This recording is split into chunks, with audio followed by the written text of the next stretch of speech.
I paid $48K for my daughter's wedding. Then she called another man her real father.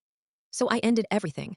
I was standing in the middle of the ballroom I paid for $48,000 out of my pocket when my daughter raised her champagne glass and said, "To Vaughn, the best father I could have ever asked for." People cheered. Vaughn smiled like he'd earned it, and Emily didn't even look at me, not once, so I stood up and walked out, quietly, permanently. I raised Emily alone after her mother, Serena, walked out when she was 4. No custody fight, no tears, just gone. I worked 2 decades building my company, giving Emily everything: car, condo, salary, full financial support. Then Serena reappeared when Emily was 17 with a new husband, Vaughn, polished, charming, calculated. Little by little, Emily shifted toward him. Every sentence started with, "V says," and I kept ignoring the feeling that something was wrong. Graduation, Vaughn got the first hug. Wedding planning, he stood front and center. Then Emily asked him to walk her down the aisle with me, like I was some backup dad. But the real hit came after she toasted him at the wedding.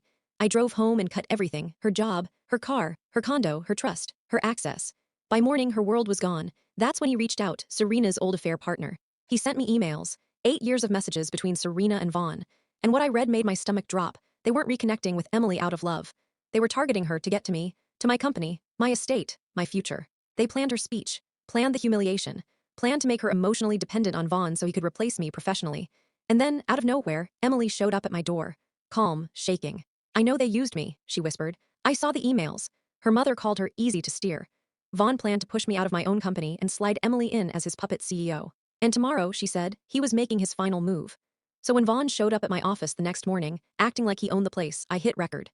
He confessed everything, every manipulation, every tactic, every plan to control my daughter and my business. I slid a folder across the desk: his lawsuits, his bankruptcies, the emails, and the letter my attorney had already sent to his employer, the licensing board and compliance.